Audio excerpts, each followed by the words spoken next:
يا عبادي الذين آمنوا إن أرضي واسعة فإياي فاعبدون كل نفس بأنفسنا ومن سيئات أعمالنا ذائقة الموت من يهده الله نفس فلا مضل له ذائقة ومن يضلل فلا هادي له. إلينا ترجعون أشهد أن لا إله إلا الله وحده لا شريك له وأشهد أن محمدا عبده ورسوله صلى الله عليه وعلى آله وأصحابه ومن تبعهم بإحسان إلى يوم الدين وسلم تسليما كثيرا. أما بعد،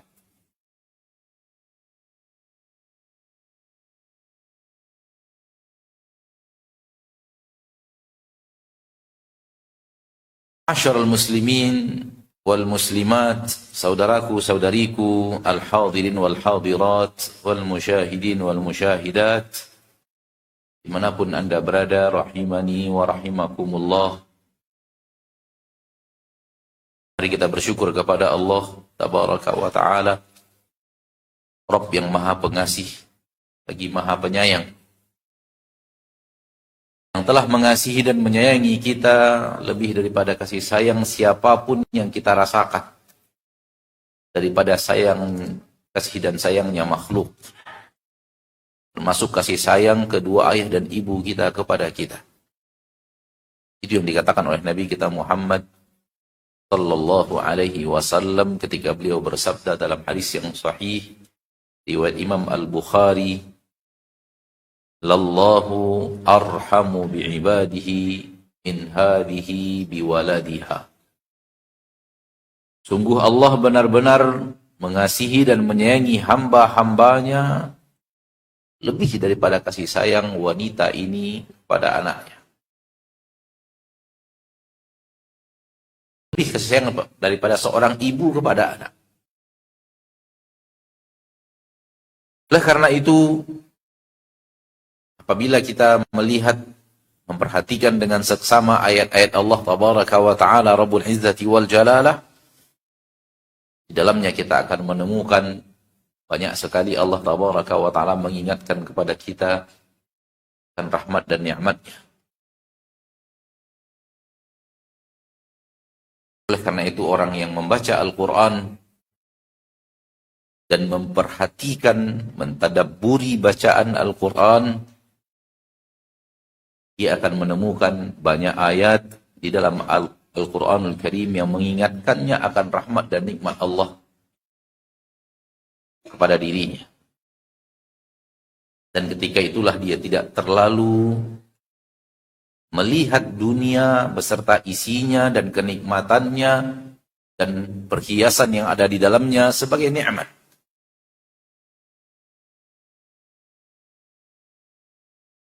Karena siapapun yang membaca Al-Quran, dia tidak menemukan di dalam Al-Quran Allah memuji-muji dunia dan harta dan kekuasaan dan perhiasan yang ada di dalamnya.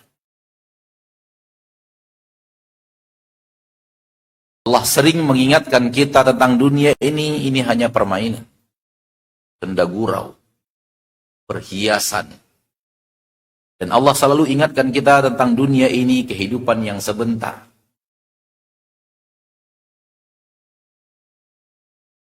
Allah selalu mengingatkan kita tentang dunia ini bahwa ini negeri ujian. Allah selalu mengingatkan kita tentang dunia ini, apapun yang ada semua akan hilang dan sirna. Dan Allah selalu mengingatkan kita, suatu saat kita pasti meninggalkan dunia, rela atau tidak rela. Oleh karena itu, orang yang membaca Al-Quran, muslim yang membaca Al-Quran, muslimah yang membaca Al-Quran, dan mentadabburi isi yang dia baca, mentadabburi makna dari bacaan yang dia baca. Hatinya tidak akan tergantung ke dunia, insya Allah.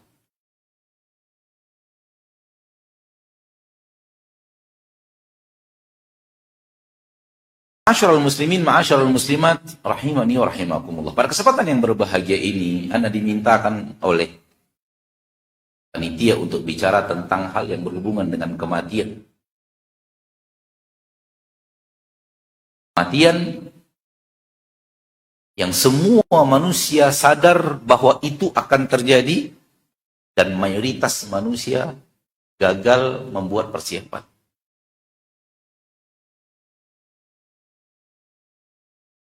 Dalam Al-Quran, surat Al-Jumu'ah ayat 8, Allah pencipta kita, pencipta langit bumi, pencipta dunia dan akhirat, pencipta surga dan neraka. Berfirman, A'udzu billahi minasyaitonir rajim, Qul innal mauta alladzi tafirruna minhu fa innahu mulaqikum. Thumma turadduna ila 'alimil ghaibi wasyahadah fayunabbi'ukum bima kuntum ta'malun. Artinya, katakanlah, wahai Nabi, wahai Rasul, innal mauta alladzi tafirruna minhu, sesungguhnya kematian yang kalian lari darinya, menghindar darinya. Fa innahu mulaqikum, sesungguhnya kalian akan ditemui oleh kematian itu. Kematian itu akan menemui kalian. Lari kemanapun, yang namanya kematian itu pasti akan datang. Tsumma turadduna ila alimil ghaibi wasyahadah. Setelah kematian itu terjadi, nanti kalian akan dikembalikan kepada Allah, alimil ghaibi wasyahadah, yang mengetahui seluruh yang gaib dan seluruh yang tampak. Fayunabbi'ukum bima kuntum ta'malun, maka ketika itu dia akan memberitahu kepada kalian apa yang kalian kerjakan. Dalam ayat ini, ma'asyiral muslimin, Allah tabaraka wa ta'ala berfirman mengingatkan kita akan kematian yang kita menghindar darinya. Adakah orang yang menghindar dari kematian?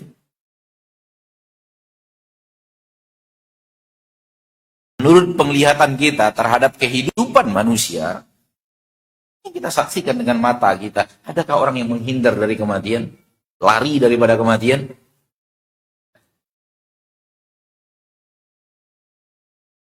Bertemu kita, ada orang yang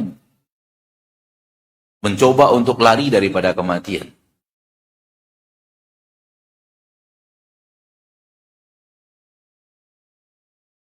Lalu apa maksud sesuatu yang kalian lari darinya? Kita lupakan. Kita tidak bahas. Kita tidak bincangkan. Kita tidak bicarakan. Kita tidak ingat. Kita tidak bersiap untuk sesuatu yang pasti akan terjadi dan sesuatu yang pasti akan terjadi setelahnya. Apa yang membuat kita lupa? Dunia beserta isinya. Dunia dan sandiwara yang ada di dalamnya. Dunia dan permainannya. Dunia dan tungkus lumus kita mencari harta di dalamnya.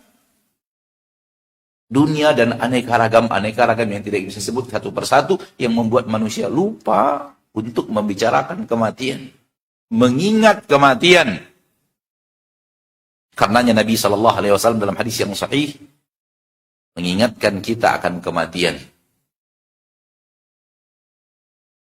Aktiru min dzikri hadimil ladat. Perbanyak wahai manusia, ingat kematian.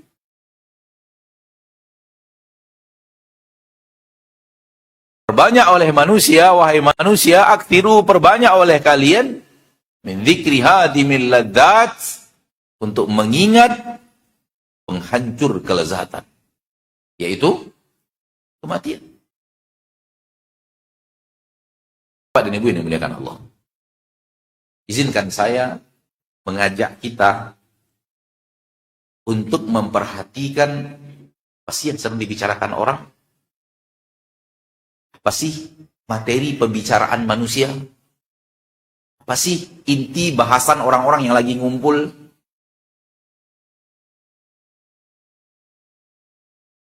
Suatu saat apabila kita duduk di sebuah tempat, katakanlah di restoran, lalu di kiri dan kanan kita, di sini ada sekelompok manusia lagi berbicara, di sini pasti ada sekelompok manusia lagi berbicara sambil makan.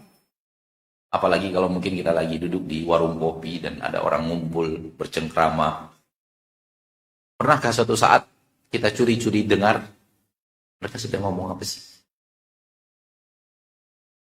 Bapak Ibu pernah lakukan tidak?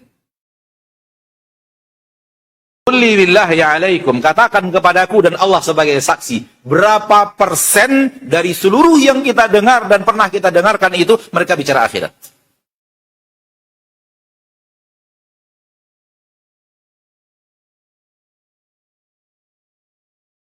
Wallahi, untuk bisa mengatakan 5% saja sulit. Ya atau tidak? Ya atau tidak? Atau saya saja merasakannya, kalau Bapak merasakan beda gitu. Di komunitas Bapak, duduk itu 90% bicara akhirat gitu. Hah? 5% bicara dunia, Ustaz. Sisanya bahasa Allah, bicara akhirat, bicara Al-Quran, bicara hadis, bisa tentang... Apa saya sendiri yang merasakan pembicaraan akhirat itu hampir tidak terdengar?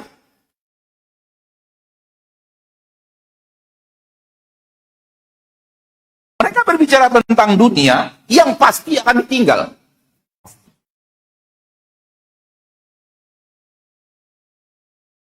Dan mereka lupa membicarakan akhirat yang pasti akan dituju. Pasti. Ada muslim yang serius dengan keislamannya, ikhlas dalam keislamannya, yang ragu akan poin itu. Dunia pasti dia tinggal, dan akhirat pasti dia tuju.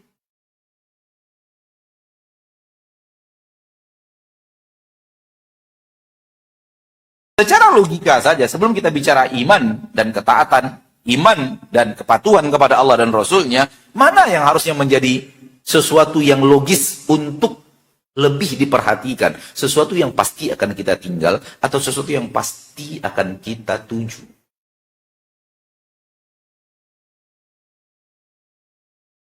Ulangi, mana secara logika sebelum kita bicara iman yang lebih pantas untuk diperhatikan, sesuatu yang pasti akan ditinggal atau sesuatu yang pasti akan dituju? Secara lisan kita bisa jawab loh Pak. Secara lisan ya. Secara logika Ustadz, demikian juga dalam Al-Quran dan hadis, hendaknya pembicaraan kita lebih banyak kepada sesuatu yang pasti akan dituju. Namun bagaimana mewujudkan pembicaraan lisan tersebut dalam bentuk pengamalan?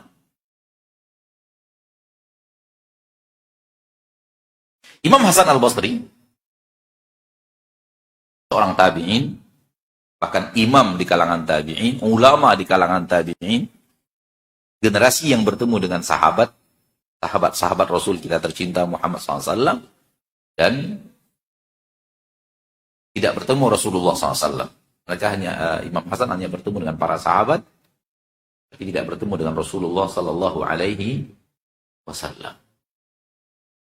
Suatu saat di rumah beliau ada acara, kemudian di penghujung acara beliau meminta kepada salah seorang di antara ulama yang hadir untuk mengingatkan mereka akan akhirat. Salah seorang ahli ilmu yang hadir berbicara tentang akhirat, bicara tentang akhir, mengingatkan tentang apa yang terjadi pasca kematian di hari akhir, di hari kiamat, dan membuat yang hadir pada menangis, dan majelis bubar dan mereka pulang sambil berlinang air mata. Imam Hasan Al-Basri, begini para sahabat dahulu saya temukan. Mereka kalau bertemu, mereka saling ingatkan akhirat, dan mereka bubar dalam keadaan berlinang air mata.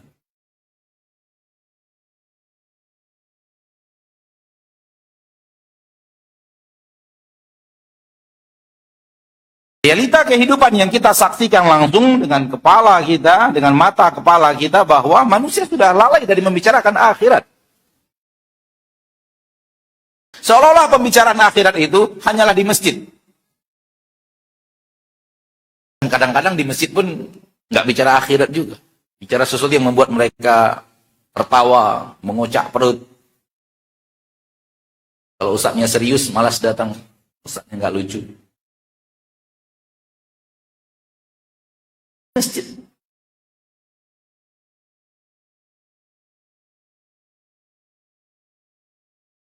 Qul innal mauta alladzi tafirruna minhu. Kalian lari darinya, bukan lari dari menghindar dari kematian, ingin bebas dan tidak terjamah kematian, itu mustahil. Dan tak ada seorang manusia pun yang melakukan itu di permukaan bumi, tapi manusia tidak mau membicarakannya. Manusia enggan untuk berdiskusi tentangnya, manusia enggan untuk saling mengingatkan, enggan untuk saling berwasiat akan kematian dan membahas hal-hal yang akan berhubungan dengan kematian.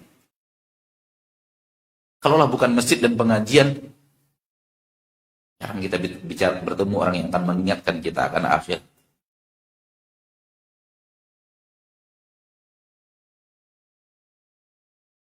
Ini Bapak dan Ibu kaum muslimin dan muslimat rahimani wa rahimakumullah. Lihatlah manusia dengan apa yang mereka amalkan, dengan apa yang mereka lakukan. Di dunia ini, kita bicara umat Islam. Kita bicara umat Islam. Biarkan mereka yang tidak beriman dengan akhirat, biarkan mereka yang tidak beriman dengan surga dan neraka. Kita nggak bisa bicara apa-apa kepada mereka tentang mereka. Semoga Allah berikan kita dan mereka hidayah. Karena orang yang tidak beriman dengan akhirat, rumus kita habis. Rumus mati. Dia tidak beriman dengan akhirat. Wa qalu in hiya illa hayatuna dunya namutu wa nahya. Mereka berkata, hidup kita hanya dunia. Kita di sini hidup dan di sini kita akan mati. Wa ma yulikuna illa dahr. Yang membuat kita mati adalah usia, waktu, perjalanan hidup. Orang yang tidak beriman dengan akhirat sulit untuk menyampaikan kepada mereka poin ini. Tapi kita bicara orang-orang yang di dalam hatinya masih ada iman. Di dunia ini kita sholat. Di dunia ini kita membaca Al-Quran. Di dunia ini kita, alhamdulillah, seperti ini duduk di majelis taklim. Di dunia ini kita bersedekah, berinfak. Namun, di dunia ini kita juga bekerja untuk mencari nafkah. Kita sibuk untuk mencari rezeki. Kita sibuk untuk meningkatkan karir. Kita juga sibuk untuk membesarkan usaha, membesarkan perusahaan, buka cabang di sana sini dengan aneka ragam hal-hal yang berhubungan dengan dunia dan apa yang ada di dalamnya. Mari kita lihat sejenak dengan iman. Mana yang akan kita bawa, mana yang akan kita tinggalkan.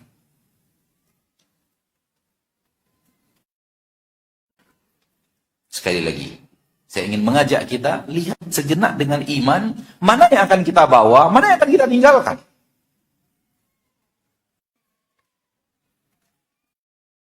Setelah kita tahu mana yang akan kita bawa, mana yang akan kita tinggalkan, pertanyaan berikutnya, fokus kita kemana?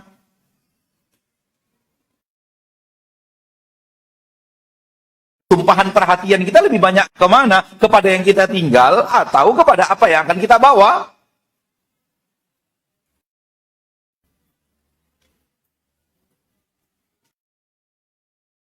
Sekarang kita majelis taklim, duduk di pengajian. Sebelumnya ada yang kita yang sholat duha kah, sholat tahiyatul masjid kah. Banyak orang mengira itu habis, sudah selesai. Perkara sambil lewat, ibadah sambil lewat, kita katakan enggak. Ini kalau diterima oleh Allah akan bersamanya di surga selama-lamanya. Bukankah ibadah yang kita lakukan di permukaan bumi ini seperti yang kita lakukan sekarang ini? Kita tanda kutip diterima oleh Allah Taala dan menjadi pahala, dan kemudian pahala itu berubah menjadi nikmat yang ada di surga Allah Taala. Bukankah itu akan abadi bersama orang yang ada di surga Allah? Salat sunat kita tadi, kalau diterima oleh Allah, bukankah menjadi nikmat abadi di surga? Majelis taklim kita ini, kalau kita lakukan ikhlas dan diterima oleh Allah, semoga diterima oleh Allah Tabaraka wa Ta'ala. Walau tidak ada kepastian, tapi harapan sangat besar. Kalau kemudian diterima oleh Allah berbentuk pahala, dan pahala itu berbentuk nikmat di surga, bukankah akan kekal abadi di surga Allah nikmat-nikmat itu? Ya atau tidak, wahai orang yang beriman dengan akhirat dan orang yang beriman dengan surga Allah Tabaraka wa Ta'ala? Ya atau tidak? Tadi pagi kita sholat subuh, bukankah kalau diterima Allah sholat subuh itu akan bersama penduduk surga selama-lamanya tanpa batas waktu? Menjadi nikmat yang tidak pernah terputus untuk selama-lamanya. Pertanyaannya adalah, yang mana kehidupan yang sesungguhnya? Yang mana kehidupan yang akan membawa Anda kepada kehidupan yang sebenarnya? Sholatnya, puasanya, baca Al-Qurannya, majelis taklimnya, atau perusahaannya, karirnya, harta yang ada di dalamnya, rumah yang Anda bangun, dan usaha-usaha yang Anda kembangkan dan Anda... Mana kehidupan yang sebenarnya? Ini sesuatu yang pasti akan ditinggal. Dan kita tidak tahu kapan. Boleh jadi pekan yang akan datang. Boleh jadi bulan yang akan datang. Boleh tahun yang akan datang. Dan ini sesuatu yang pasti kita tuju. Dan kalau Allah menerimanya, menjadi pahala di surga Allah Tabaraka wa Ta'ala untuk dinikmati dalam sebuah kalimat, dalam sebuah kata yang kita ucapkan, membayangkan saja kita tidak sanggup. Yaitu kekal abadi.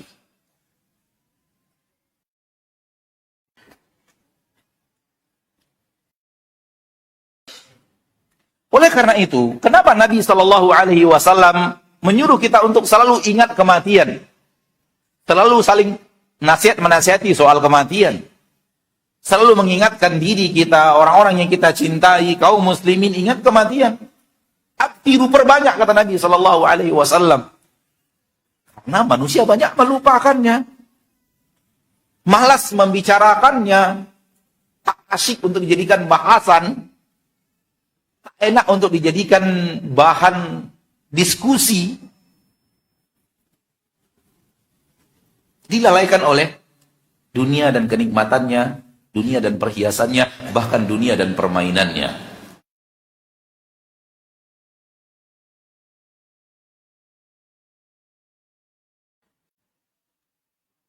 Allah sayang kepada kita, sebagaimana yang tadi kita katakan di awal. Lebih sayang kepada kita daripada ayah dan ibu kita. Allah mengingatkan kita sesuatu yang akan mendatangkan manfaat untuk kita. Manfaat yang sebenarnya adalah ingat kematian agar persiapan kepada kematian itu ada. Karena ingat kematian bukan sekedar ingin menyampaikan kepada kita satu saat saya akan mati. Bukan itu iman. Karena itu sesuatu yang diyakini oleh semua manusia tanpa terkecuali. Tak peduli muslim dan tidak muslim, tidak peduli orang kota dan orang desa, semua yakin manusia akan mati. Semua orang yakin manusia akan mati. Namun mengingat kematian maknanya adalah persiapan pasca kematian. Persiapan untuk setelah kematian. Itu makna yang diinginkan. Oleh karena itu, setelah ini Allah berfirman, فَإِنَّهُ مُلَاقِيكُمْ ثُمَّ تُرَدُّونَ إِلَىٰ عَالِمِ الْغَيْبِ وَالشَّهَادَةِ. Kemudian kalian akan dikembalikan kepada Allah. Ini dia pasca kematian. Apa yang akan terjadi? Ingat kematian itu artinya persiapan untuk apa yang akan dihadapi setelah kematian. Bukan sekedar tahu bahwa kita akan wafat dan selesai. Orang kafir juga beriman, non-muslim juga beriman, dia akan mati. Tapi dia tidak punya maksud untuk apa yang ada setelah kematian. Karena menurut dia setelah kematian adalah habis. Nggak ada apa-apa. Oleh karena itu mereka mengatakan kematian adalah peristirahatan terakhir. Kematian menurut mereka adalah apa? Peristirahatan yang terakhir. Karena setelah mati istirahat total, udah nggak ada ngapa-ngapain lagi, udah selesai, udah habis. Tak ada pertanggungjawaban, tidak ada surga, tidak ada neraka, tidak ada hisab, tidak ada sesuatu yang banyak diyakini yang jauh lebih dahsyat daripada kehidupan di dunia ini disampaikan oleh Allah dan disampaikan oleh Nabi kita tercinta Muhammad SAW di dalam Al-Quran dan Sunnah. Orang kafir nggak punya itu. Dan orang Islam latah ikut kalimat orang kafir. Latah, Pak. Lihatlah umat Islam yang sekarang ini kita mulai dengarkan umat Islam yang berbicara tentang orang mati, orang yang sudah meninggal, yang meninggal dunia. Lalu mereka mengatakan, dia kami antarkan ke tempat peristirahatannya yang terakhir. Pernah dengar nggak? Pernah dengar nggak? Pernah apa sering? Umat Islam mengatakan terhadap seorang yang meninggal dunia setelah dimakamkan, kita mengantarkan dia ke tempat peristirahatannya yang terakhir. Ini akidahnya Abu Jahal. Ini akidahnya Fir'aun.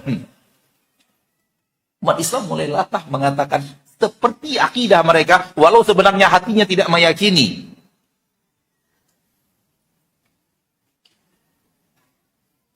Apakah kubur bagi umat Islam adalah tempat peristirahatan terakhir? Itu awal perjalanan yang sangat sulit.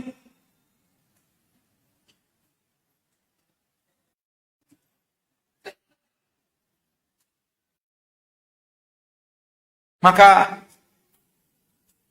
wahai kaum muslimin, wahai kaum muslimat, Allah Tabaraka wa Ta'ala mengingatkan kita untuk kematian. Dan berulang-ulang di dalam Al-Quran Allah bicara kematian dalam beberapa ayat. Namun tidak perlu kita sampaikan karena kita semua yakin akan hal tersebut.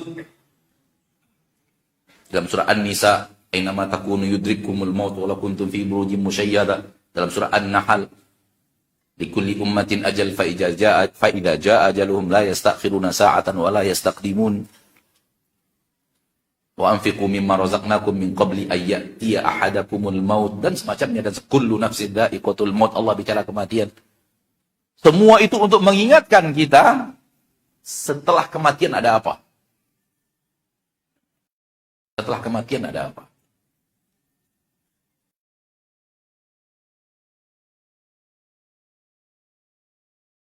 Saudaraku-saudariku muslimin dan muslimat rahimani wa rahimakumullah, ketahuilah bahwa keadaan akhirat, kejadian-kejadian padang mahsyar, kondisi-kondisi yang akan dialami nanti di akhirat, di dunia ini kita lukis. Di dunia ini kita buat. Di dunia ini kita lakukan. Karena apa yang ada di akhirat, ma'asyiral muslimat, hanyalah ganjaran atas apa yang dikerjakan di dunia. Saya akan mengulangi. Perhatikan dengan baik. Apa yang ada di akhirat kelak, apa yang akan kita temukan di akhirat kelak, apa yang akan terjadi pada diri kita di akhirat kelak, semuanya hanyalah ganjaran, balasan atas apa yang kita kerjakan di dunia. Allah tidak akan pernah menzolimi manusia, memberikan kepadanya sesuatu yang beban dosa dari apa yang tidak dia kerjakan. Tidak akan pernah. Allah hanya akan menambahkan untuk manusia ganjaran dari amal soleh yang dia kerjakan. Adapun menambahkan adab lebih daripada apa yang dia kerjakan, itu tidak pernah dilakukan oleh Allah, dan tidak akan pernah dilakukan oleh Allah yang maha adil, maha pengasih dan maha penyayang. Tapi kalau dilipat gandakan ganjaran kebaikan dari kebaikan yang kita lakukan di permukaan bumi, ya, itu salah satu bukti Allah maha pengasih, maha penyayang, Allah yang luar biasa kasih sayangnya, dan maha luas pemberiannya. Dosa tidak Allah lipat gandakan hukumannya, dan pahala Allah lipat gandakan ganjarannya.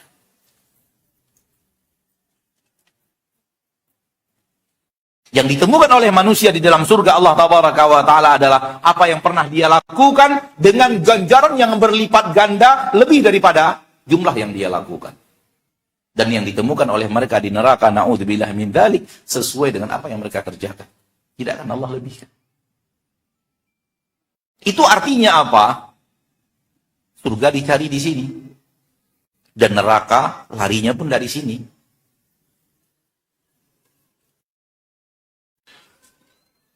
Maka berhati-hatilah ma'asyiral muslimin, ma'asyiral muslimat dalam kehidupan kita. Karena apa yang kita kerjakan, apa yang kita lakukan sekarang ini, histori hidup kita di akhirat loh.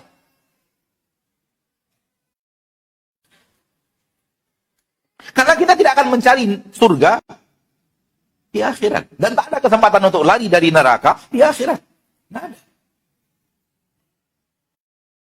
Ada orang yang bisa mencari surga di akhirat? Sudah wafat baru dia beramal soleh, bisa? Oleh karena itu, orang-orang penduduk neraka meminta kepada Allah, kembalikan kami ke dunia, na'mal salihan, kami ingin beramal saleh, ghairal ladzi kunna na'mal, amal yang tidak kami kerjakan sebelumnya. Amal-amal kami yang dulu kami akan tinggalkan, kami akan pindah kepada amal saleh, amal yang kau inginkan, yang kau ridhoi, ya Allah. Karena mereka tahu bukan di akhirat tempatnya untuk beramal mencari surga Allah. Maka mereka minta dikembalikan ke dunia, kembalikan kami ke dunia. Dan itu cita-cita tertinggi penduduk neraka. Agar Allah kembalikan mereka ke dunia. Mereka ingin berubah di dunia.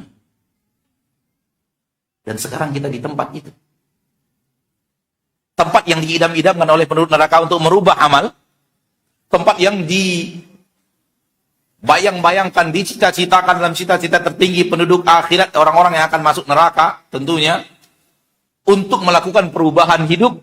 Allah sudah katakan kepada kita. Dan sekarang, hidup kita sekarang ini itulah dia. Untuk apa Allah sampaikan? Agar kita paham dan mengerti. Jangan sampai kita terjerumus ke dalam sesuatu yang terjerumus kepadanya. Mereka yang mengidam-idamkan kembali ke dunia untuk beramal saleh. Kita sedang ada di dunia, lakukan amal saleh. Mengidam-idamkan untuk kembali ke dunia, meninggalkan amal yang tidak mereka lakukan, yang dahulunya mereka lakukan. Ini kesempatan untuk meninggalkan amal yang mereka menyesal telah melakukan amal tersebut. Dan kalaulah bukan mengingat kematian dan berbicara kematian dan selalu ingat bahwa diri itu akan mati, kita tidak akan terbawa kepada bahasan-bahasan ini, dan kita akan hanyut dalam pembicaraan, berita, apalagi zaman sekarang. Zaman di mana berita begitu mudah, begitu menyebar, sehingga orang sibuk dengan berita. Orang sibuk dengan kabar manusia, kabar makhluk. Orang sibuk dengan sesuatu yang membuat dia ingat kematian.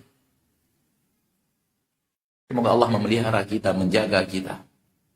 Semoga Allah memberikan taufik kepada kita untuk tidak terjerumus kepada apa yang terjerumus di dalamnya manusia zaman sekarang. Di zaman Rasul mungkin tidak ada. Di zaman komunikasi dan informasi belum begitu mudah seperti sekarang mungkin tidak ada. Zaman dahulu orang tidak bicara fitnah yang terjadi pada zaman sekarang. Fitnah viral, ingin memviralkan diri, siapa yang viral, apa pembicaraan yang viral pada hari ini, apa yang terjadi pada hari ini dan semacamnya.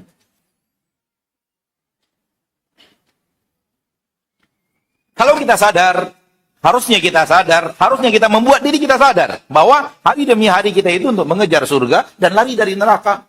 Dua itu. Kapan? Di sini, di dunia ini. Karena tidak ada kesempatan untuk mengejar surga di akhirat, tak ada kesempatan untuk lari dari neraka di akhirat. Kesempatan untuk mengejar surga dan lari dari neraka itu hanya di sini. Hari ini, hari Ahad, Senin, Selasa, Rabu, Kamis, Jumat, Sabtu. Hari-hari inilah yang akan kita gunakan untuk mengejar surga dan untuk lari dari neraka. Bukan untuk mengumpulkan harta sebanyak-banyaknya, yang pasti untuk kita tinggal.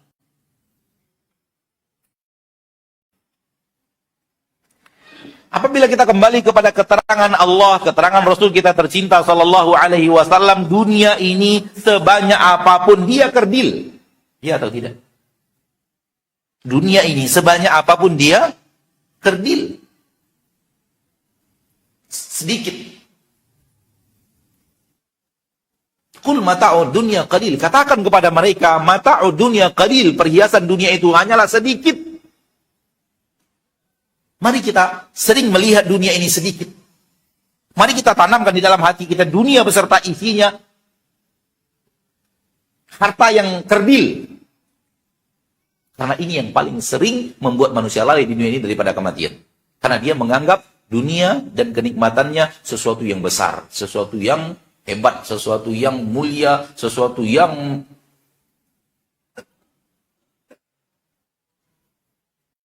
oleh karena itu berhentilah melihat harta orang. Berhentilah tentang berita-berita manusia paling kaya di Asia siapa, manusia yang paling kaya di Indonesia siapa, berapa kekayaannya.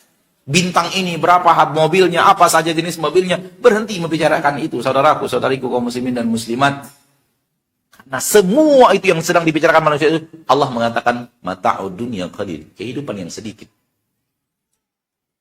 Saking kerilnya dunia ini, Rasul SAW bersabda dalam hadis yang sahih dari Imam Bukhari, Rasulullah SAW bersabda, la mawdi'u tawti ahadikum fil jannati khairum minad dunya wa ma fiha. Di akhirat nanti ada tempat untuk meletakkan cambuk di surga Allah. Ada tempat untuk meletakkan cambuk di surga Allah. Tempat untuk meletakkan cambuk di surga Allah itu saja lebih baik daripada dunia dan seisinya. Itu belum ranjangnya loh. Itu belum istananya. Hanya tempat untuk meletakkan cambuk. Itu lebih mulia daripada dunia dan seisinya. Telah berkata Rasul kita tercinta, as-sadiqul masduq. Manusia tidak pernah berbicara dengan hawa nafsu, in huwa illa wahyun yuha. Semua itu wahyu yang diwahyukan Allah kepada Nabi kita tercinta sallallahu alaihi wasallam. Apa yang kita kejar-kejar? Sementara yang ada di surga Allah tabaraka wa taala tempat meletakkan cambuk saja mengalahkan harta Fir'aun dan Qarun.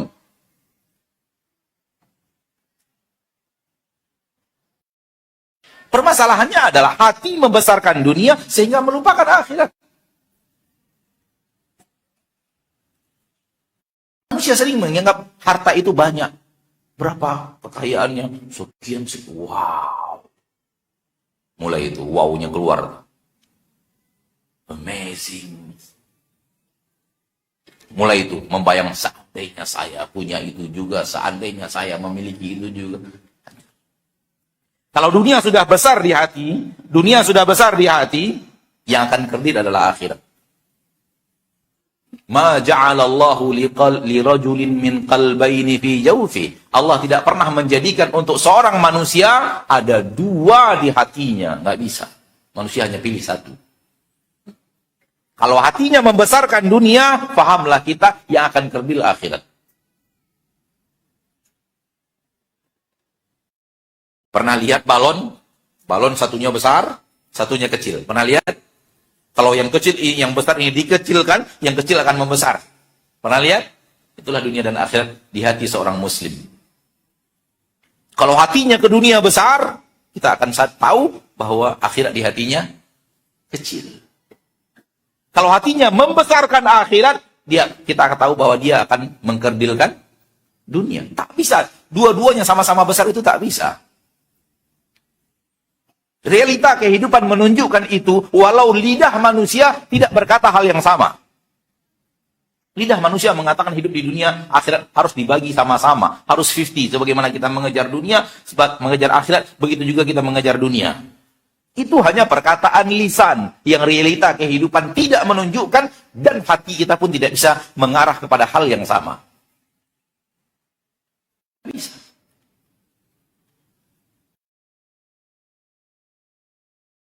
Apa yang terjadi dalam saat ketika kita diwafatkan Allah tabaraka wa ta'ala? Kenapa harus kita perhatikan dan perhatian kepada saat-saat datangnya kematian? Karena saat di hari kita dimatikan oleh Allah, diwafatkan oleh Allah tabaraka wa ta'ala, penentuan keputusan. Final keputusan.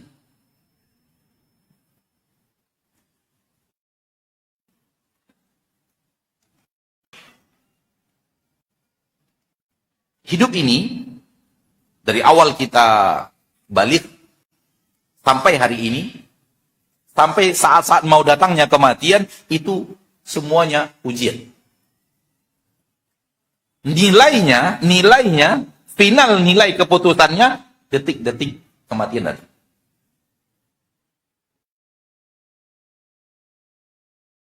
Maka yang dalam masa ujiannya dalam kehidupannya di permukaan bumi ini mampu menjawab dengan benar, Allah tidak akan pernah menzolimi dia untuk memberikan nilai terbaik untuknya ketika dia wafat. Dan orang yang dalam kehidupannya di dunia ini selalu salah dalam menjawab, selalu salah dalam melakukan jawaban-jawaban, itu juga yang akan membawa dia kepada penilaian final penilaiannya bahwa hal yang buruk akan terjadi pada dirinya, dan itu akan terjadi di detik-detik kematian kita. Dan itu yang membuat orang-orang yang menginginkan surga dan takut neraka khawatir. Dan itu yang membuat mereka menangis. Akankah usaha dia untuk menjawab jawaban-jawaban ujian dengan dalam kehidupan dunia ini dengan benar, akankah berakhir dengan penilaian yang dia inginkan? Karena dia tahu kadang jawabannya benar, kadang salah, dan dia tidak bisa menghitung lebih banyak yang benar dan yang salah atau bagaimana. Hanya Allah yang bisa menghitung. Hanya Allah yang sari'ul hisab, yang maha cepat hisabnya untuk menentukan hasil daripada ujiannya di permukaan bumi. Final keputusannya di detik-detik kematian. Apakah yang datang kepadanya malaikat-malaikat berwajah putih, duduk sejauh mata memandang? Indikasi jawaban ujian yang selama hidup di permukaan bumi ini benar, dan banyak benarnya. Tidak semua benar, nggak mungkin, mustahil. Kita sebagai manusia tidak akan pernah lekang daripada kekeliruan dan kekhilafan dan dosa. Ataukah yang akan datang adalah malaikat berwajah hitam dan duduk sejauh mata memandang?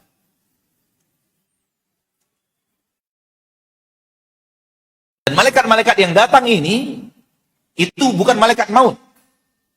Tapi memang malaikat yang Allah kirim di saat kematian datang. Orang mukmin akan dikirim malaikat-malaikat berwajah putih.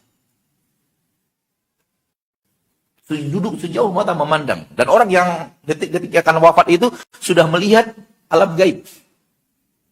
Sudah melihat malaikat. Dan orang-orang yang ada di sekitarnya tidak melihat. Namun kita yang akan sakratul maut dan pasti akan sakratul maut tidak bisa tidak. Di detik-detik itu kita sudah bisa melihat malaikat. Karena jadwal ujian sudah habis. Yang ada adalah ketentuan hasil ujian. Kalau yang bertemu adalah malaikat-malaikat berwajah putih, itu tanda bahwa dalam menjawab ujian selama hidup di permukaan bumi negeri ujian ini, jawaban kita banyak yang benar. Tapi kalau yang bertemu justru malaikat-malaikat berwajah hitam. Itu yang dikatakan Nabi SAW. Hadisnya panjang. Kita tidak ingin masuk ke dalam hadis yang panjang itu. Tapi kita ambil potongan-potongannya saja. Setelah itu datang malaikat maut. Malaikat maut mengucapkan dua ucapan yang berbeda. Untuk orang yang lulus menjalani ujian di permukaan bumi, malaikat maut berkata, "Ukhruji ila maghfiratin minallahi wa ridwan." Keluarlah engkau dari tubuh kepada ampunan dari Rabbmu dan ridho. Keluarlah menuju ampunan Allah, keluarlah menuju ridho Allah. Wallahi, ini yang kita harapkan. Ini yang kita inginkan. Untuk inilah semua ketaatan. Agar kemudian di saat malaikat maut menjemput kita, kalimat yang ia keluarkan kalimat ini. Ketika menyuruh ruh keluar dari tubuh. Ukhruji ila maghfiratin minallahi wa ridwan. Keluarlah engkau menuju ampunan Rabbmu dan ridho Rabbmu. Ada di dalam Al-Quran akhir surat Al-Fajr. Ya ayyatuhan nafsul mutmainnah. Irji'i ila rabbiki radiyatan mardiyah. Malaikat maut berkata kepada ruh orang mukmin, orang yang hari-harinya mengejar surga, hari-harinya lari dari neraka di permukaan bumi, dan dia berbuat untuk hari ini, hari di mana dia akan berpisah dari dunia ini, dan dia melakukan persiapan untuk apa yang akan dia temukan esok pasca kematian.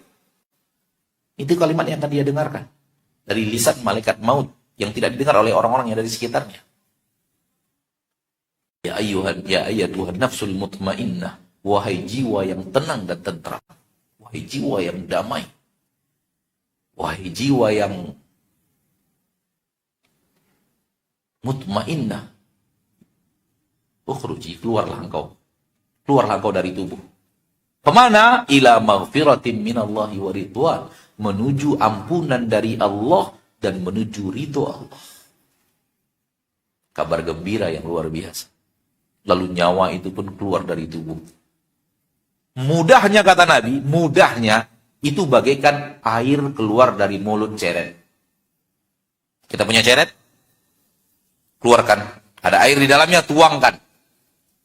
Mengalirlah ruh itu dari badan keluarnya, itu bagaikan mengalirnya air yang dituangkan. Gampang atau tidak? Sakitnya luar biasa. Gampang ya? Air keluar gampang tidak? Segampang itulah. Nabi yang mengatakan sallallahu alaihi wasallam, segampang itu ruh itu keluar dari tubuh. Mengalirnya bagaikan mengalir air. Tapi itu pun sakit. Sakit yang tidak pernah ada sakit setelah itu. Manusia tidak pernah merasakan sakit lebih daripada sakit di saat ruhnya itu harus keluar dari badan.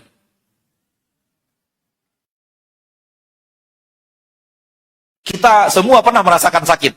Terutama yang di atas 40 tahun ini. Pernah merasakan sakit entah jantungnya, entah ginjalnya, entah ya kan? Entah lambung sakit yang membuat kita mungkin bergetar badan kita saking tidak menahan sakitnya. Itu belum apa-apanya dengan sakratul maut. Buktinya antum masih hidup. Akan tiba saatnya di saat sakit yang benar-benar tidak bisa ditahankan. Karena kematian itu innalil mauti lasakarat. Sesungguhnya kematian itu kata Nabi memiliki rasa sakit yang luar biasa. Itu pun padahal ruh berpisah dari badan seperti air yang keluar dari mulut ceret.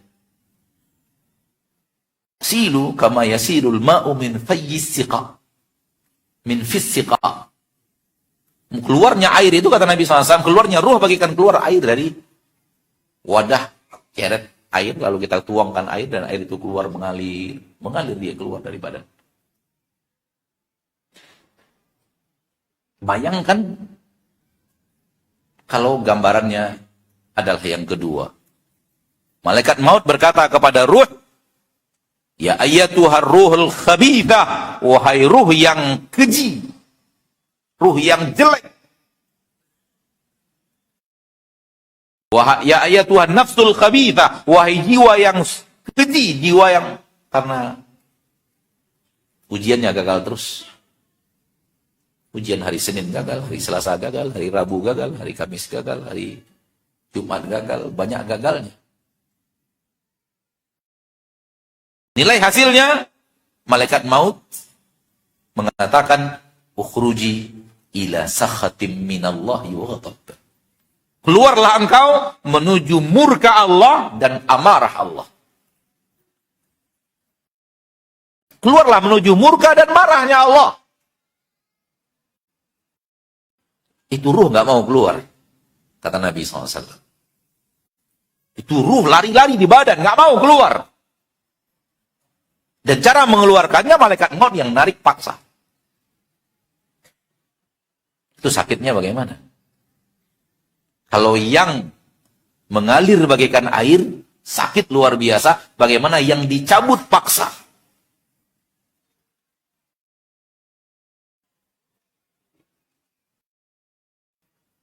Dan itu pasti akan terjadi salah satu di antaranya. Saya dan Anda pasti akan berhadapan dengan salah satu di antaranya.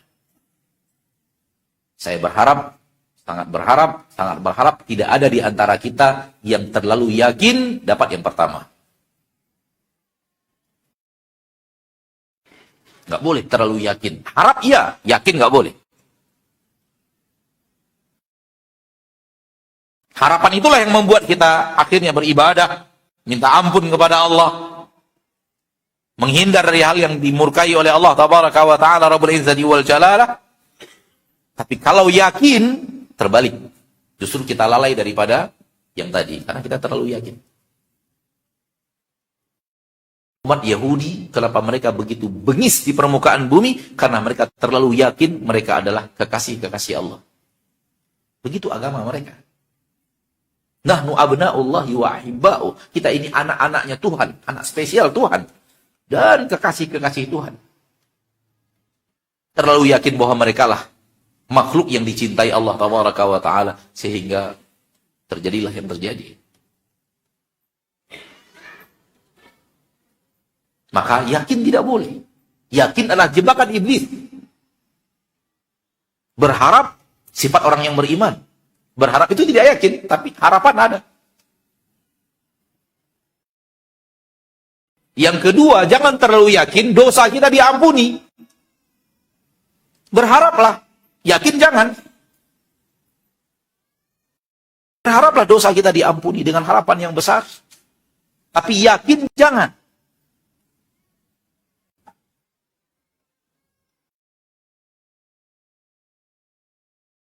Yakin ini yang membuat kita akhirnya lalai dan berbuat dosa lagi. Dan berbuat dosa lagi. Kenapa? Yang kemarin sudah minta ampun. Yang kemarin sudah istighfar. Yang kemarin sudah dihapus dengan sholat malam. Yang kemarin sudah dihapus dengan membaca Al-Quran. Yang kemarin sudah dihapus dengan sholat Jumat. Yang kemarin sudah dihapus dengan Ramadan. Yang kemarin sudah dihapus dengan umrah. Nggak boleh yakin. Kita nggak tahu.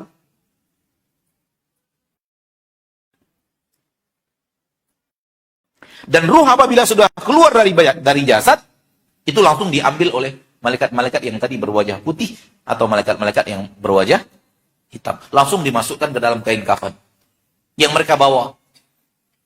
Satunya dibawa dari surga, satunya dibawa dari neraka. Begitu yang Nabi katakan, sallallahu alaihi wasallam. Dan ruh yang orang mukmin wangi, dan rohnya orang kafir luar biasa busuk. Orang fasik, orang yang banyak berbuat dosa, intinya tidak lulus dalam ujian dalam kehidupan di permukaan bumi. Lalu ruh itu dibawa ke atas. Bukan oleh malaikat maut, tapi malaikat-malaikat yang tadi berwajah putih dan malaikat-malaikat yang berwajah hitam. Ruhnya orang mukmin melewati langit pertama, langit kedua, langit ketiga, sampai ke langit yang ketujuh. Ruh orang yang dibawa oleh malaikat-malaikat berwajah hitam hanya sampai langit pertama. Dimintakan untuk dibukakan langit pertama, tidak ada izin dari Allah untuk dibukakan pintu. Lalu Nabi membacakan Al-Quran, Innal ladina kafaru bi ayatina wastakbaru anha la tufattahu lahum abwabus sama. Orang yang kafir dengan ayat-ayat kami dan sombong, maka tidak akan dibuka untuk mereka pintu-pintu langit. Adapun roh orang mukmin dibuka untuk mereka pintu langit yang pertama, kemudian diiringi malaikat berjalan. Jadi iringan-iringan di dunia ada dua. Pertama, iringan-iringan jasad kita. Kedua, iringan-iringan ruh. Itu malaikat.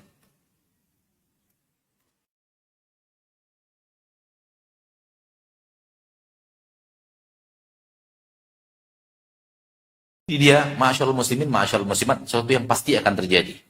Hadisnya panjang, silakan kembali kepada hadis-hadis yang berhubungan dalam saat-saat apa yang terjadi ketika ruh meninggal.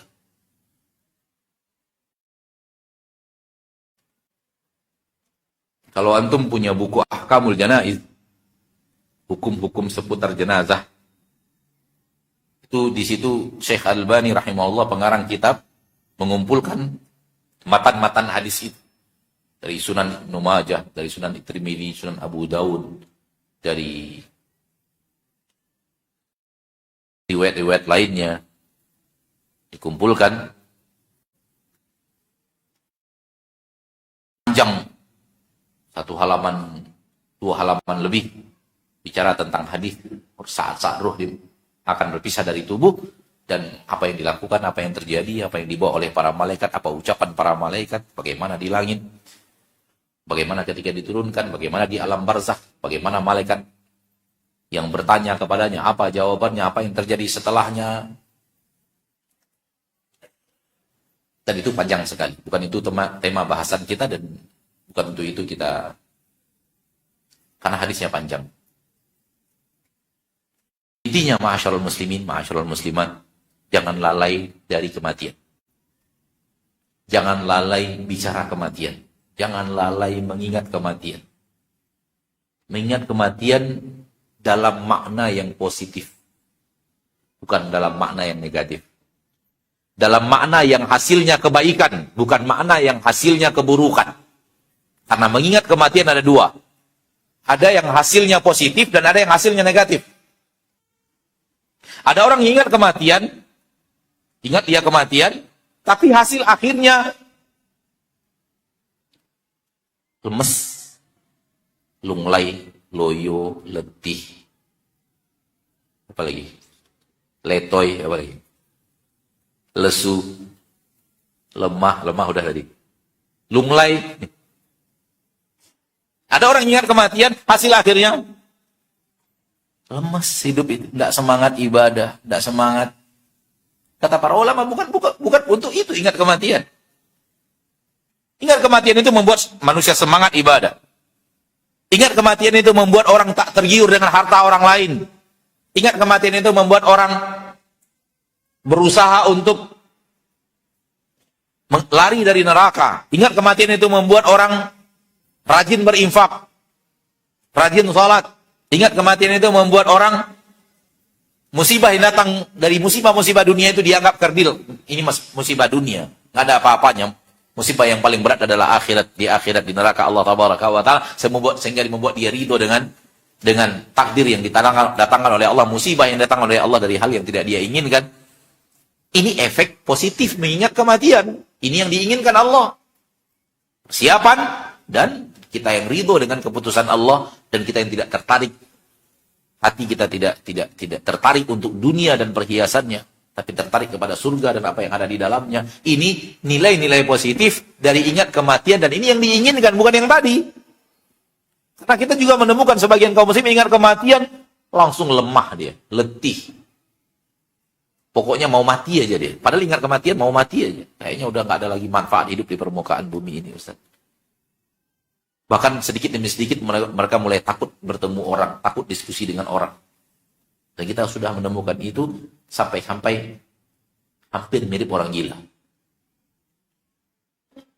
Kita tidak bicara pembicaraan orang, kita membicarakan apa yang pernah anak alami sendiri. Awalnya anak ini takut dari bicara kematian, dan mulai takut, lemah, nggak semangat, akhirnya mengurung diri di kamar, dan akhirnya hampir mirip dengan orang gila.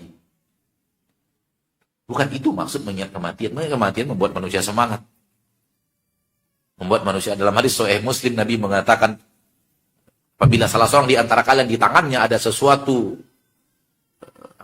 bijian yang akan dia tanam, dan dia tahu besok akhirat, kalau hendaklah dia tetap tanam itu. Kebaikan untuk akhirat. Nah. Sekali lagi kita ingatkan diri sendiri, kita ingatkan saudara-saudari kaum muslimin dan muslimat, jangan lari daripada kematian. Kematian itu adalah final keputusan siapa kita. Disitulah kita tahu apakah kita akan berangkat kepada ridho Allah, berangkat kepada ampunan Allah, berangkat kepada surga Allah, atau kita akan berangkat ke na'udzubillahi min dzalik. Sebaliknya, yang tadi sudah kita katakan, apakah kita akan melihat malaikat-malaikat berwajah putih sebelum datangnya malaikat maut, ataukah kita akan melihat, na'udzubillah, sebaliknya, apa yang sudah kita katakan tadi dan sampaikan tadi. Maka di dalam hadis riwayat Imam Ibnu Majah, Rasulullah SAW mengantarkan jenazah ke pemakaman dan beliau duduk di dekat lubang kuburan dan beliau menangis dan air matanya jatuh sampai membasahi tanah. Rasulullah SAW bersabda, "Ay ikhwani, limithli hadza fa'id." Wahai saudara-saudara, untuk hari yang seperti inilah hendaknya kalian melakukan persiapan. Untuk hari yang seperti inilah hendaknya kalian melakukan apa? Persiapan. Jangan terlalu terlena oleh dunia, karena seperti yang kita katakan tadi, pasti akan kita tinggal. Umur kita di dunia ini dibanding umur kita di akhirat nggak ada apa-apanya. Nggak ada apa-apanya. Wallahi nggak ada apa-apa. Satu harinya di akhirat itu takaran di dunia 1000 tahun. Kita banyak tahu itu. Satu hari akhirat 1000 tahun di dunia. Berarti kalau usia kita 50 tahun atau usia kita 60 tahun, itu berapa cuman? Dari satu harinya akhirat. Itulah dunia. Itulah dunia dan kenikmatannya, itulah dunia dan kepedihannya kalau pedih. Itulah dunia dan yang terjadi di dalamnya, sandiwara yang terjadi di dalamnya, hanya 1/sekian dari satu harinya akhirat. Terakhir, Ana akan bawakan kepada antum sebelum kita buka tanya jawab. Bagi yang ingin bertanya silakan menulis di kertas. Sekiranya ada yang ingin bertanya, kalau ada ilmunya Ana akan jawab. Kalau tidak ada ilmunya Ana akan katakan Allahu a'lam. Sebuah ayat dari sebuah surat yang saya yakin semua kita atau mayoritas kita hafal. Allah tabaraka wa ta'ala berfirman di dalam Al-Qur'an, "Alhaakumut takatsur hatta zurtumul maqabir." Alhaakumut takatsur hatta zurtumul maqabir. Apabila kita lihat Quran terjemahan, artinya adalah bermegah-megahan telah melalaikan kalian sampai kalian masuk ke dalam kubur. Izinkan ana untuk mengatakan terjemahannya sudah benar, namun ada kekurangan.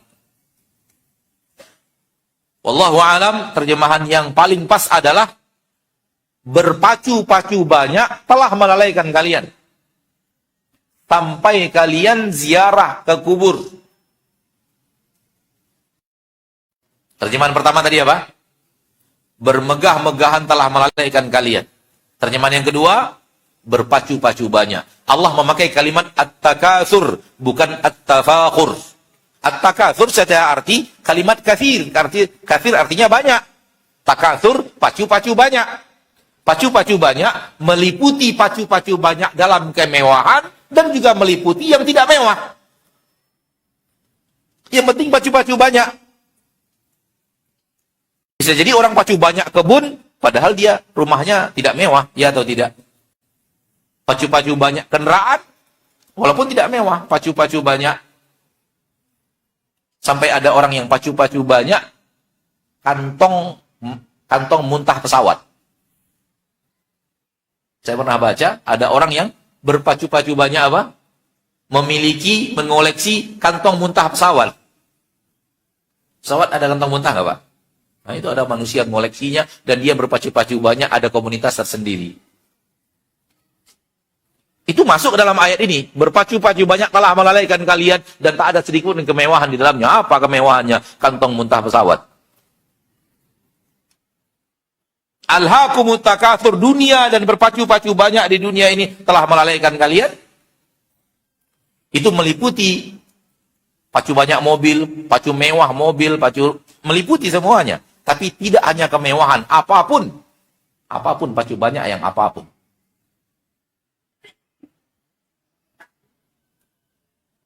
Masuk yang mewah, masuk yang tidak mewah. Masuk bermegah-megahan, bermewah-mewahan, masuk yang tidak. Hatta zurtumul maqabir, sampai kalian masuk kubur. Terjemahan yang kedua, sampai ziarah kubur. Karena Allah memakai kalimat zara yazuru zurtum, yang artinya ziarah. Apa bedanya masuk kubur dengan ziarah kubur? Terjemahan pertama masuk kubur. Terjemahan kedua apa? Ziarah kubur. Masuk kubur tidak mengandung kalimat keluar. Sementara ziarah kubur mengandung kalimat masuk dan keluar. Orang masuk kubur dalam akidah kita. Apakah masuk kubur dikubur selama-lamanya? Atau dia akan keluar dari kubur? Dia akan keluar dari kubur. Oleh karena itu, Allah memakai kalimat ziarah. Sampai kalian ziarah kubur. Kalian akan masuk kubur dan akan keluar lagi. Karena di kubur kalian hanya ziarah. Kalimat ziarah mengandung makna masuk dan mengandung makna apa? Keluar. Kalimat masuk dalam terjemahan tidak mengandung makna keluar.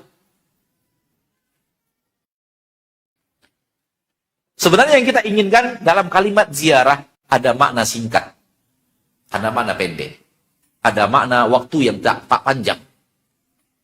Maka kita di dalam kubur tidak panjang waktu kita. Oleh karena itu Allah menggunakan kalimat ziarah ketika masuk kubur. Karena ziarah ada kandungan makna singkat.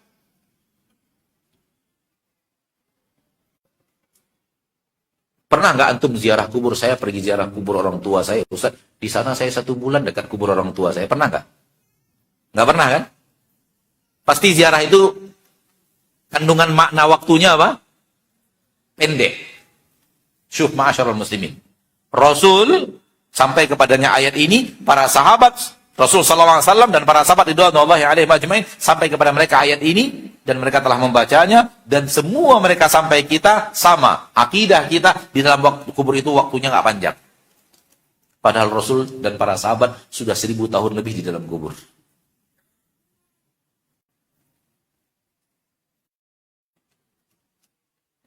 Kalau usia di dalam kubur 1000 tahun lebih dan tidak tahu berapa tahun lagi di masa yang akan datang, nggak tahu kita, wallahu a'lam, tahun berapa tahun lagi sampai hari kiamat terjadi. Dari hari kiamat sampai hari berbangkit, berapa tahun lagi kita pun tidak tahu. Tidak ada nas yang ana ketahui, wallahu a'lam, dalam bab ini yang sahih. Intinya masih panjang lagi. Masih ada waktu lagi. Itu pun dianggap ziarah. Waktu yang pendek. Padahal hitungannya dalam kubur itu sudah 1000 tahun pasti lebih Nabi dan para sahabat. Bayangkan singkatnya usia kita di dunia. Di alam kubur yang 1000 tahun lebih, Allah mengatakan ziarah. Dan bayangkan panjangnya kehidupan akhirat. Akankah waktu yang sangat singkat di dunia ini melalaikan kita untuk kemudian tidak mendapatkan kebaikan di akhirat? Allah berfirman, kalla idza balagatit taraqi. Sekali-kali tidak. Idza balagatit taraqi. Apabila ruh sudah sampai ke turquwah. Apa itu turquwah? Turquwah adalah ada daging yang lembek antara tulang di leher kita. Coba di sini Bapak tekan, di sini ada daging lembek di antara tulang. Ada semacam kolam kecil. Terasa nggak? Itu dia turquwah.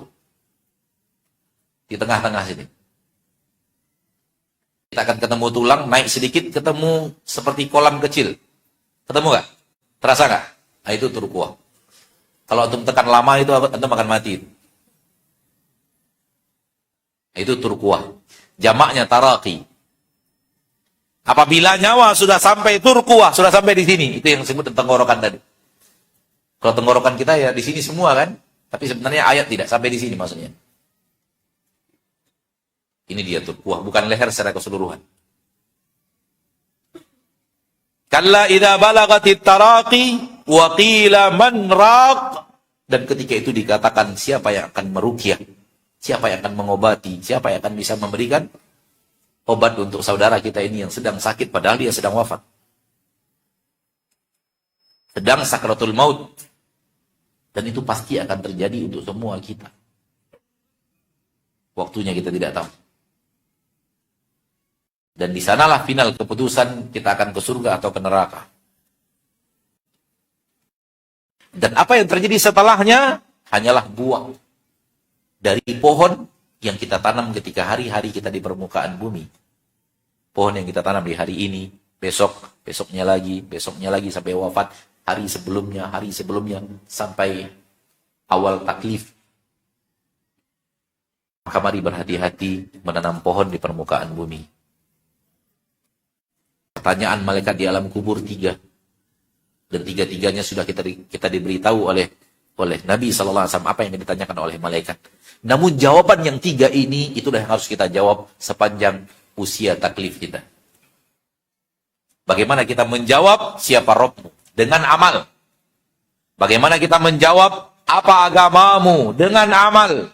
Dan bagaimana kita menjawab siapa nabimu? Dengan amal. Karena pertanyaan nanti di alam barzakh, tak seorang pun yang mampu menjawab kalau bukan Allah yang memberikan pertolongan untuk dia bisa menjawab. Kalau bukan Allah yang memberikan tathbit untuk menjawab, dia tidak akan bisa menjawab. Termasuk orang yang beriman. Allah berfirman, "Yutsabbitullahu alladhina amanu bil qawli tsabit fil hayatid dunya wa fil akhirah." Allah yang menguatkan, mengokohkan perkataan orang yang beriman di dunia dan di akhirat. Di dunia ini dengan amalnya, di akhirat ketika malaikat di alam kubur bertanya, "Man rabbuk?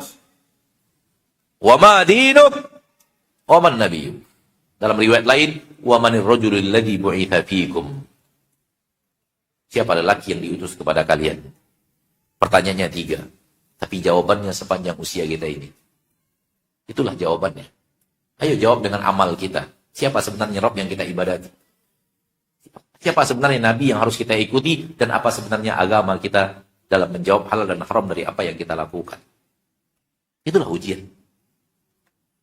Hari demi hari yang kita lakukan itu menjawab 3 pertanyaan itu. Amal ini kamu ikut siapa? Dan Rabb mana yang kau inginkan? Dan final keputusannya di saat kalla idza balagatit taraqi, ketika saat nyawa di tenggorokan. Apakah keluarnya menuju ridho Allah ataukah keluarnya menuju murka Allah tabaraka wa taala? Semoga kita yang ada di majlis ini akhir hayat kita menuju ridho Allah dan menuju ampunan dari Allah. Semoga Allah memberikan kepada kita husnul khatimah.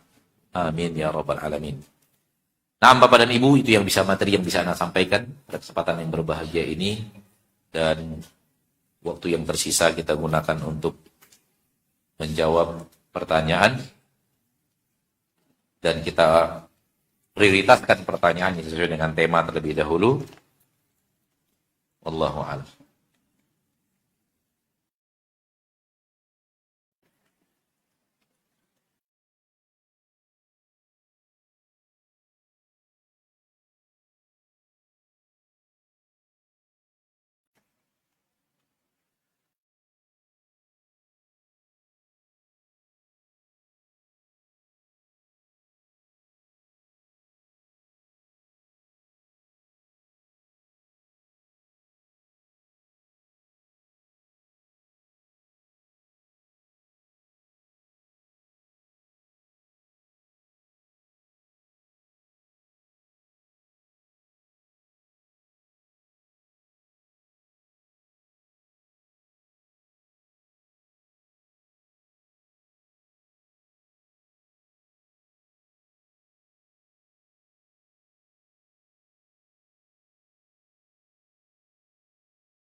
Pertanyaan yang sesuai dengan tema pertama, Ustadz, apakah bentuk daripada nikmat kubur itu, Ustadz?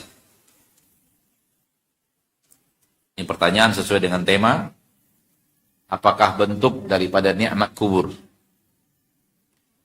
Di dalam buku yang tadi Ana sampaikan, itu disebutkan detail oleh Nabi kita tercinta Muhammad Sallallahu Alaihi Wasallam. Apabila seorang mukmin berhasil menjawab pertanyaan malaikat, 3 malaikat, maka dia akan mendapatkan nikmat kubur. Akan didatangkan untuknya alas tidur dari surga. Pasti tidak ada alas tidur atau kasur di permukaan bumi sehebat alas tidur orang yang mendapatkan husnul khatimah. Karena alas tidurnya didatangkan dari surga. Kemudian kuburnya dibuat Allah luas sejauh mata memandang.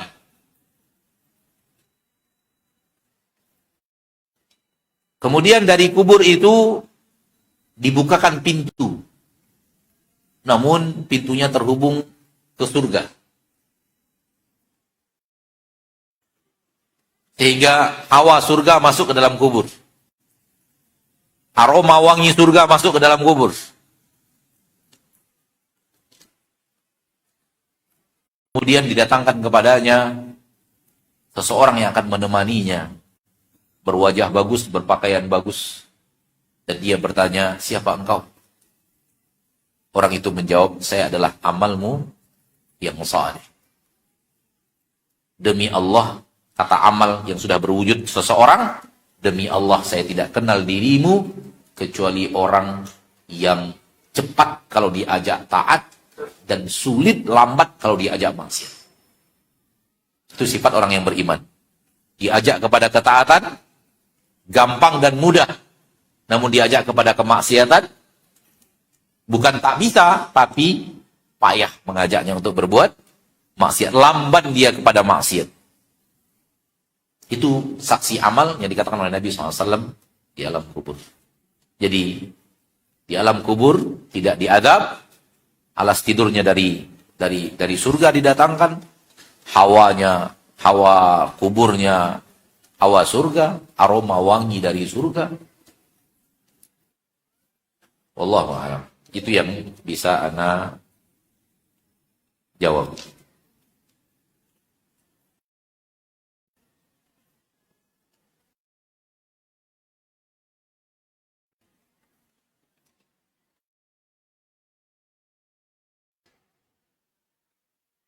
Apakah kenapa Rasulullah SAW mengalami rasa sakit saat sakratul maut? Karena Nabi Muhammad SAW adalah manusia seperti kita. Maka akan datang kepada Nabi SAW sesuatu yang akan datang kepada manusia. Nabi Muhammad SAW manusia. Di dalam Al-Quran akhir surat Al-Kahfi, Qul innama ana basyarun mithlukum. Katakan wahai Nabi kepada manusia, innama ana basyarun mithlukum. Aku adalah manusia seperti kalian. Maka akan datang kepada Nabi, menimpa Nabi SAW sesuatu yang menimpa manusia-manusia lainnya. Nabi itu sedih. Nabi itu kesakitan. Nabi itu punya jiwa, perasaan, sebagaimana manusia lainnya. Oleh karena itu, Nabi juga merasakan sakit saat-saat kematian, karena memang Nabi manusia seperti kita. Namun Nabi sudah tahu bahwa itu adalah ajalnya. Ketika Fatimah radhiyallahu anha berkata, ya kurba abata, wahai penderitaan yang dirasakan oleh ayahanda. Kata Nabi SAW, la kurba ala abiki ba'dal yaum. Tak ada lagi penderitaan, rasa sakit yang dirasakan oleh ayahmu, wahai Fatimah, setelah ini. Setelah ini nggak ada lagi rasa sakit. Kenapa? Karena yang ada setelahnya adalah kebaikan. Wallahu a'lam. Ya, jadi karena Nabi adalah manusia seperti manusia lainnya, dalam kodrat manusia lainnya sama. Yuha ilayya, beda saya dengan kalian, saya dapat wahyu, kalian tidak. Namun dalam sakit, dalam kehidupan Rasul seperti yang lainnya.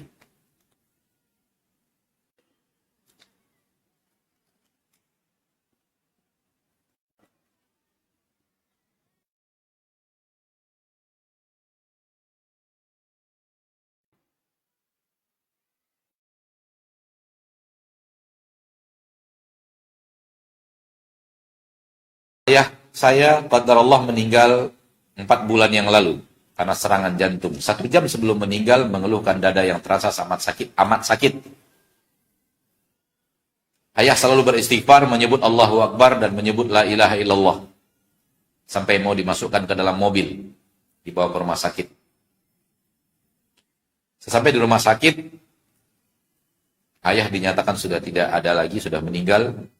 Apakah ayah saya dalam keadaan wafat, dalam keadaan husnul khatimah, Ustaz? Harapan. Kepastian tidak ada. Harapannya ada. Akhir-akhir yang kita dengar dari lisan ayah kita adalah Allahu Akbar, la ilaha illallah. Itu yang kita tahu. Itu yang kita tahu. Dan ada masa-masa di mana kita tidak tahu apa yang keluar dari mulut ayah kita. Apakah benar la ilaha illallah itu akhir kalimat yang dia diucapkan dalam lisan, dan setelah itu tidak ada lagi ucapan setelahnya? Hanya Allah yang tahu. Maka mudah-mudahan ketika kita menemukan ayah kita wafat dalam keadaan menyebut-nyebut kalimat tersebut, harapannya ya, kepastiannya tidak ada. Karena dia atau tidaknya itu gaib. Dan ilmu gaib ada di sisi Allah subhanahu wa ta'ala. Bagaimana caranya Ustadz untuk bisa istiqomah merasa diawasi Allah setiap saat, walau di tengah keramaian? Kalau kita bisa sampai kepada titik ini, tolong ajarkan saya. Berat ini. Berat menjadi seorang yang bisa merasa diawasi Allah terus setiap saat. Wallahi inilah puncak keimanan. Wallahi inilah puncak ketakwaan kepada Allah. Dan tidaklah bertakwa orang yang bertakwa kecuali dengan sifat ini. Dan tidaklah selamat orang yang selamat dari neraka kecuali dengan sifat ini. Sifat ini adalah puncaknya agama. Nabi mengatakan agama pertama itu Islam. Amal zahirnya benar dulu. Setelah itu iman. Setelah itu ihsan. Ihsan itu apa? Ini dia yang ditanyakan. Selalu merasa Allah melihat kita. Maka ini puncak keimanan. Dan untuk mencapai puncak ini tak mungkin mudah. Maka kita selalu berusaha. Ingat mengingatkan, selalu berzikir. Oleh karena zikir-zikir yang diajarkan oleh Allah dalam syariat, yang oleh Nabi kita dalam syariat, untuk mengingatkan kita kepada Allah. Nabi SAW disebut oleh para sahabat, kana yadhkurullah fi kulli ahwani. Nabi itu selalu ingat kepada Allah dalam setiap situasi dan kondisi. Itulah beliau yang punya sifat yang seperti itu. Adapun kita punya juga kelalaian. Apa yang harusnya kita lakukan? Yang harus kita lakukan, kita berusaha untuk bisa lebih banyak ingat daripada lalainya. Nah,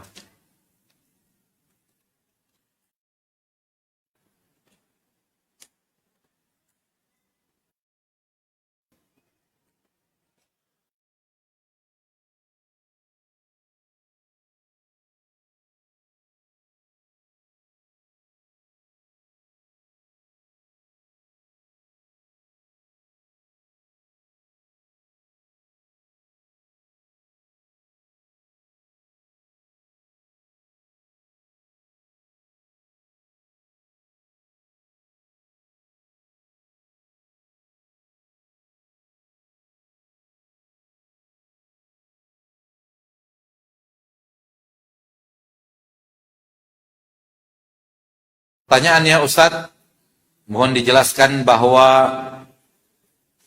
orang yang wafat didatangi oleh malaikat dengan wajah putih dan hitam.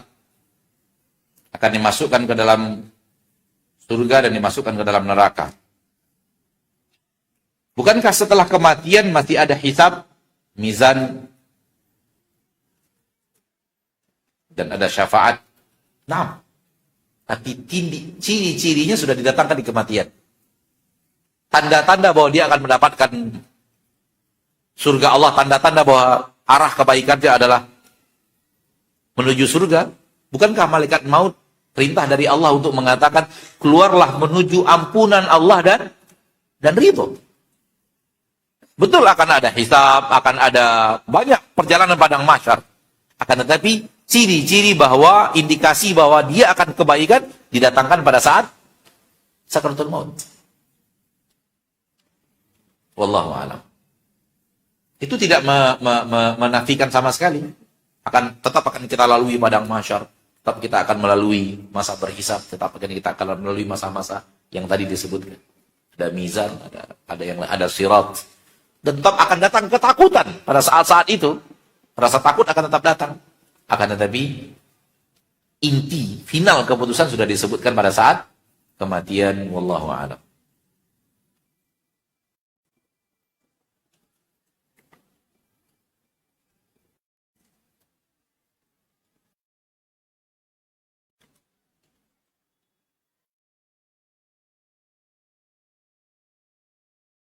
Ustaz, apakah surga dan neraka sudah ada penghuninya? Pertama, akidah Ahlussunnah mengatakan surga dan neraka sekarang sudah ada. Sekarang sudah ada. Karena ketika bicara surga dan neraka, Allah berfirman di dalam Al-Quran, u'iddat, telah disiapkan. Surga dan neraka bahagian daripada makhluk-makhluk ciptaan Allah yang diciptakan dari awalnya tidak ada, dan setelah itu tak pernah lagi dihancurkan. Jadi adanya hari kiamat itu tidak menghancurkan surga dan neraka. Itu untuk dunia beserta isinya, bumi dan langit, dan tidak berlaku untuk surga dan neraka. Jadi surga dan neraka diciptakan dari awalnya ada, dan sekarang sudah ada. Rasul pernah masuk ke dalamnya, Nabi Adam pernah ada di sana. Apakah sekarang ini surga dan neraka ada penghuninya? Ada. Nabi mengatakan SAW, ruh orang mukmin adalah burung-burung yang ada berterbangan di surga Allah. Allah berfirman di dalam Al-Quran surat Az-Zukhruf kalau tidak salah, bahwa Fir'aun dan pasukannya dan orang-orang yang patuh dan taat kepadanya akan dipanggang di neraka pagi dan sore. Jadi pagi dibawa ke neraka, dipulangkan lagi, sore dibawa lagi ke neraka, dipulangkan lagi. Dan dalam hadis-hadis ini dan ayat tadi, akidah ulama ahlu sunnah mereka menerangkan bahwa sekarang ini surga dan neraka juga ada makhluk Allah yang sampai ke dalamnya, dan ada juga yang diadab di dalam neraka Allah Subhanahu wa ta'ala. Akan tetapi permasalahan ini permasalahan akidah kita. Dan ingat, yang paling penting itu adalah amal kita.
Apakah benar orang mukmin yang telah meninggal dunia, mereka bisa saling mengunjungi?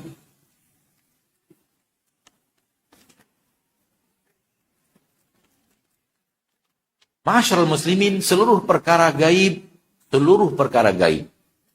tanpa terkecuali. Tak ada yang boleh kita katakan kecuali ada ayat atau hadisnya yang sahih. Maka perlu dalil dari hadis yang menunjukkan bahwa orang mukmin sudah wafat saling mengunjungi. Kalau tidak ada, maka tidak boleh berbicara. Dan sampai saat ini Anda tidak tahu adanya hadis yang berbicara bahwa ruh orang mukmin saling mengunjungi, atau ruh orang mukmin datang ke rumahnya dan mengetahui apa yang terjadi di rumah keluarganya pada anak dan istrinya. Anda juga tidak tahu. Atau ruh orang mukmin tahu siapa yang datang ke kuburnya dan apa yang diucapkan di depan kuburnya itu, Anda juga tidak tahu hadisnya. Wallahu a'lam. Dan jangan berbicara kecuali ada ilmunya dari Al-Quran dan hadis tentang seluruh perkara gaib.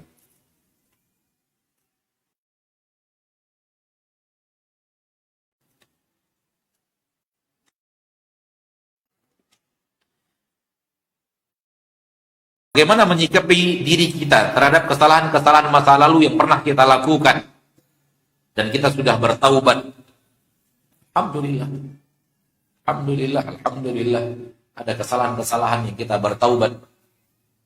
Dan semua kita adalah orang yang bersalah itu. Tak ada di antara kita yang tidak bersalah. Siapa di antara kita yang tidak bersalah? Ketika turun firman Allah di dalam Al-Quran, surat Al-An'am, Allah tabaraka wa ta'ala berfirman, alladzina amanu wa lam yalbisu imanahum bidzulmin. Orang-orang yang beriman yang tidak mencampuri iman mereka dengan kezaliman. Ulaika lahumul amnu wa hum muhtadun.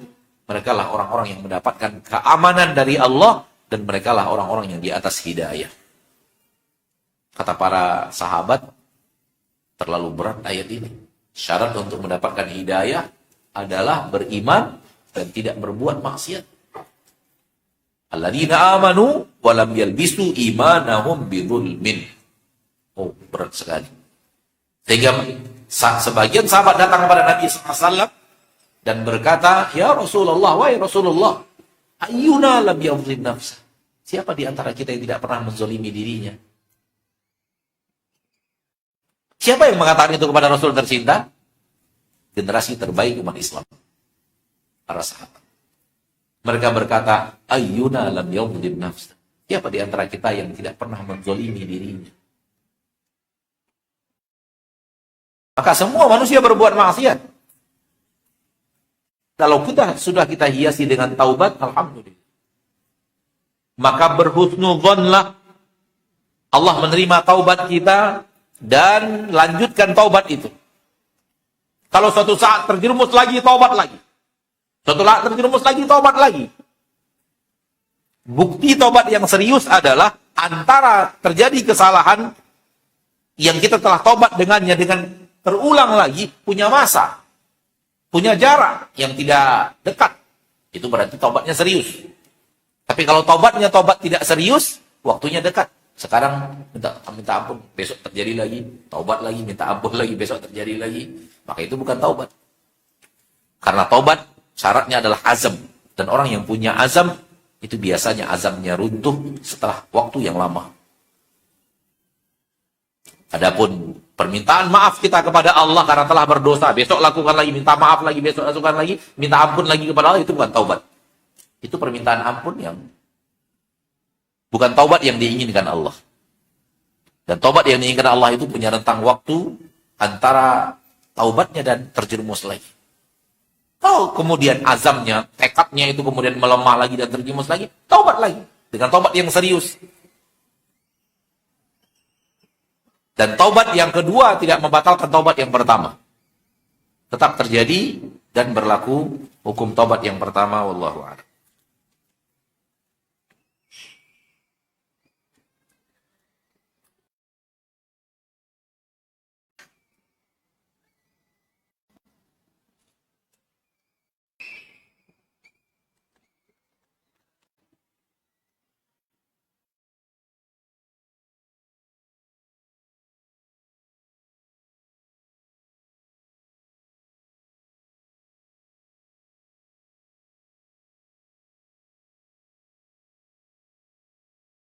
Apakah ada tanda-tanda atau ciri-ciri orang yang mau dicabut nyawanya secara fisik, Ustaz? Wallahu a'lam. Anda tidak terlalu tahu. Namun orang yang bergelut dalam ilmu kesehatan, orang yang bergelut dengan pasien itu mengetahui tanda-tanda orang akan wafat. Tapi itu dari pengalaman. Adapun nas tegas ini tanda-tanda orang yang akan wafat itu tidak. Tapi dari pengalaman hidup akan ada. Nabi SAW ketika sakit berkata, paman Nabi tercinta Abbas radhiyallahu anhu berkata, Nabi tidak akan sehat dari penyakit yang sekarang. Penyakit ini akan membawa beliau kepada kematian. Fa inni a'riful mauta fi wujuhi Bani Abdul Muttalib. Aku bisa melihat tanda-tanda kematian di wajahnya Bani Abdul Muttalib. Aku bisa melihat tanda-tanda kematian di wajahnya Bani Abdul Muttalib. Ini perkataan paman Nabi Abbas radhiyallahu anhu wa ardhahu. Pengalaman hidup kalau orang seperti ini, ya. Dan para ahli para ahli kesehatan juga yang sering berhubungan dengan pasien juga dengan pengalaman hidup mereka bisa memahami ini tanda-tanda yang tidak lama lagi orang ini akan wafat. Itu hanya pengalaman hidup. Tapi nas tegas sejauh yang Anda tahu tidak ada. Ma'asyiral muslimin, ma'asyiral muslimat, ini yang bisa kita jawab dan mohon maaf atas banyak sekali pertanyaan akan tetapi tak berhubungan dengan materi kita yang tidak kita jawab karena pertanyaan yang sesuai dengan materi sudah membuat waktu kita habis. Oleh karena itu mohon maaf kepada kaum muslimin dan muslimat yang sudah letih bertanya, dan yakinlah bahwa ketika Anda bertanya Anda sudah dapat pahala kalau ikhlas. Karena sedikit pun apa yang kita lakukan daripada kebaikan tidak akan hilang di sisi Allah. Jangan kaitkan amal soleh dengan hasil amal soleh. Apapun yang kita lakukan amal soleh, walau tidak nampak hasilnya, maka amal soleh kita adalah sesuatu yang tidak pernah hilang di sisi Allah. Fastajaba lahum rabbuhum anni la udhi'u amala 'amilin minkum min dzakarin aw untha. Allah tidak akan pernah mensia-siakan amalan siapapun, sekecil apapun, baik laki-laki atau perempuan. Maka ketika ingin bertanya agama dan kita menulisnya, insya Allah kalau kita ikhlas, telah diberikan pahala oleh Allah Tabaraka wa Ta'ala. Bapak dan Ibu kaum muslimin dan muslimat, ini yang bisa Anda sampaikan secara materi dan tanya jawab kita pada kesempatan hari yang berbahagia ini. Dan kepada Allah kita memohon agar Allah memberikan kepada kita semangat untuk persiapan pasca kematian. Karena untuk mempersiapkan apa yang ada setelah kematian itu hanya terjadi di sini, di dunia ini. Kalau tidak, maka tidak ada kesempatan untuk mengejar surga, sebagaimana tidak ada kesempatan untuk menghindar dari neraka. Semoga Allah memberikan kepada kita taufik dan hidayah agar kita hidup di dunia ini untuk mengambil bekal sebanyak-banyaknya, meniru Nabi kita tercinta sekuat tenaga, dan taubat dari dosa dan kesalahan yang kita lakukan. Semoga Allah berikan kepada semua kita husnul khatimah, dijauhkan kita daripada su'ul khatimah. Semoga Allah berikan kepada kita ampunan ketika kita dihisab di sisinya. Semoga Allah kuatkan kaki kita di saat kita sedang melintas di atas sirat. Amin ya rabbal alamin. Subhanakallahumma wa bihamdika